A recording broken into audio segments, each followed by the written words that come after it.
Hey everyone, and welcome back to another review, and welcome back to the Nova Project. I'm still getting used to trying to say that as part of the actual intro. I'm your host as ever, Peppermint8, joined by the Obsidian Nook / Patel ASMR / my wife. Why don't you say hello? As promised, we are back with A Quiet Place Part 1, after we've just done Day 1. Yeah, which is really weird considering we've done this a bit out of order. So yeah, welcome. Hello. I'm completely lost of how we can start this now that we literally are recording these back to back. So I'm a little confused. There's no cat that doesn't die. Animals do die in this one though, which is sad. Yeah, the raccoon that just gets splattered. Anyway. So we are covering A Quiet Place, the film, with more aliens that don't like loud noises or any noises for that matter. The very, very, very, very quiet place for me, who saw it in the cinema when it basically came out. As opposed to A Quiet Place Day 1 that we've just covered, this film is a lot quieter because it's in.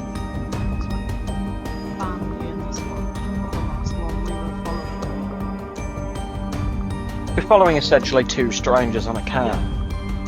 But yeah, we're following a family dynamic led by Jim from The Office, who also directed this film. So I don't know how to begin, really. As opposed to A Quiet Place Day 1, this one is much more horror. Because it's a smaller group of characters, it's mostly set at night that realistically lasts a long time instead of just being a scene in the dark, and then it's daytime again. Yeah, that was a very long night. Yeah, it was a very long night. It felt like a full night.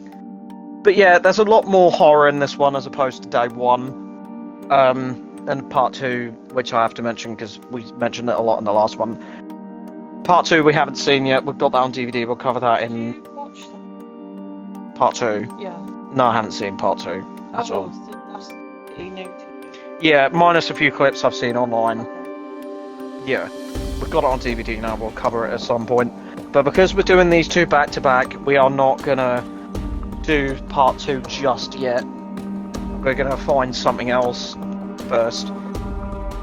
It's your turn to find something from somewhere, whether it's DVD, Disney or whatever. But anyway, we mainly watch this. I've been trying to find it online for ages. Paramount Plus had a free 7-day trial, so I thought we'd do that and watch it. We mainly did this to give you a sort of idea of what the hell was going to happen, what you were getting in for when we were going to go watch Day 1.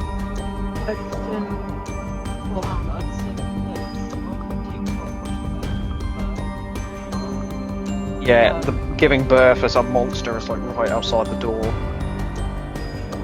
That didn't really pique my interest because I didn't know what happened, so I was just like,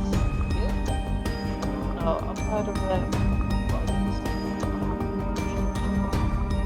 Yeah, so we thought with Day 1 coming out, we would watch this and sort of rejig my memory and give you a rough idea of what's going on. So, as a first-time viewer, what were your sort of thoughts on it? But the little kid pissed me off a lot. Which one? The one with the toy rocket? Yeah. Yeah. Because it was like, he kind of knows what's going on. And he was so desperate for that rocket. He was 4 years old. He took the batteries and then that ended up with him Oh yeah, that kid gets fucked. That is brave for a film any time to kill a kid, but Jesus. Fucking hell. But then it doesn't make sense why they then had enough. Yeah. Can't make the time. That's the main thing that people have criticised it for, is why the fuck were you having a child in the middle of an apocalypse where you have to be quiet all the time? It doesn't make a lot of sense, but it doesn't even make sense of the idea they want to have another kid to sort of make up for the one they lost, that sort of thing, but they already have 2.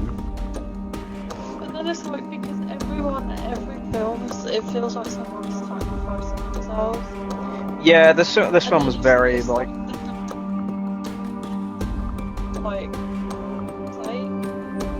yeah. well, I didn't think we were going to talk about it that soon, but yes, we are. But yeah, John Krasinski obviously gives his life at the end as a big, like, full circle moment for him, because his daughter, who we have to sort of talk about on her own, because there's a lot that goes on with her. Obviously the daughter feels like he doesn't love her, and then he has this big ridiculous moment where he sacrifices himself to save her. But her point of view, if you haven't seen it in the film, she's played by a deaf actress and is deaf herself in the film. Her point of view for every scene she's in actually, like, muffles the sound, so it's like you are hearing it from her perspective, which makes for good scenes, especially in the cornfield where one of them comes out right behind her, and because she's deaf she can't hear it. That they talk about sometimes and the fact that makes like her life twice. Yeah, on multiple occasions that fucks up and then saves her life without her really knowing, and ends up being like the thing that needed to save the world at the end. Admittedly, it doesn't save the world even in the second one. It's not like the aliens are just all wiped out, because good luck getting that on a worldwide scale. But yeah, her perspective is, it's good how there are several scenes where things are happening and then it cuts to her and she hasn't really got any idea.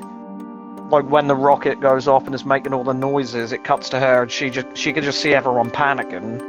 Or as mentioned in the cornfields where the alien's right behind her. But in order to stay quiet, the family communicate in sign language, which is a good way of getting past it, which apparently the actress for the daughter taught all of the cast, which is cool, because that's good. But yeah, those scenes are really good. It's as mentioned, it's very quiet.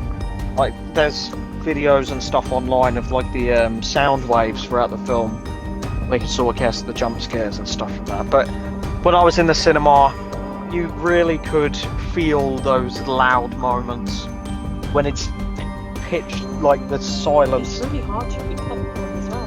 Yeah, as you found out was day one. But yeah, the silence throughout the film makes for good moments of horror. Unlike the first film, where, as we mentioned in there, it's a bit more thrillery than horror, specifically. But those moments of silence that are broken up by these really loud noises adds to sort of the suspense. But despite being horror, as we mentioned with the first one, the kills aren't that bloody. This one is a bit more bloody than day one. There are a few more moments of gore, especially that poor fucking raccoon that just gets like pancaked.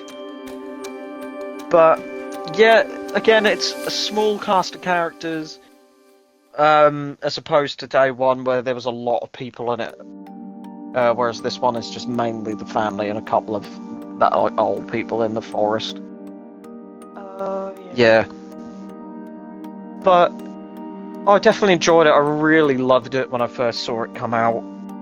Because we apologise that this one is shorter than it's going to be shorter than day one, mainly because I don't know what we can really add that hasn't been said already, and because we watched this before day one. Day one is more on our mind.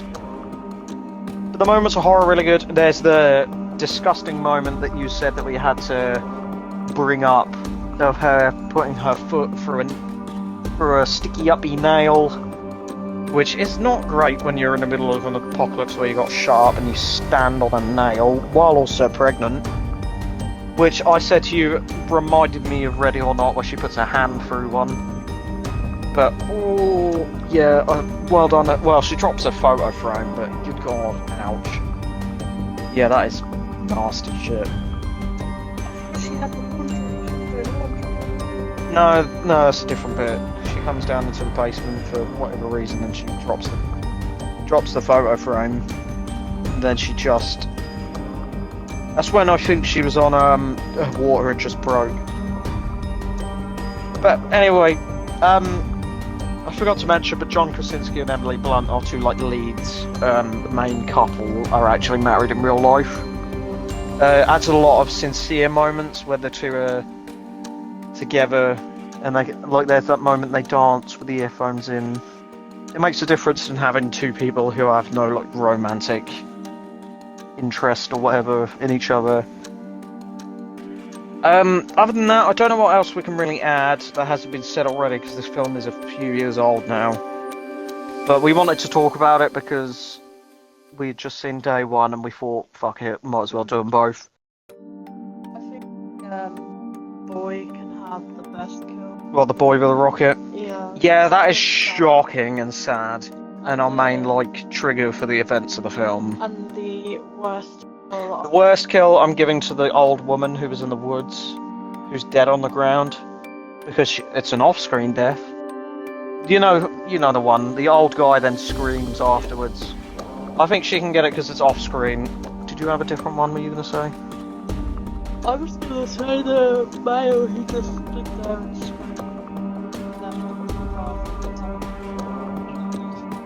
Basically, the old couple in we couldn't even say the old couple in the woods can have a joint worst kill. But yeah, other than that, there's not a lot else we can really add.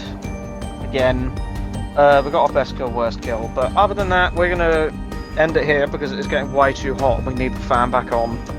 I've been your host as ever, Pubman, and I joined once more by the Steam and Nook /PatASMR.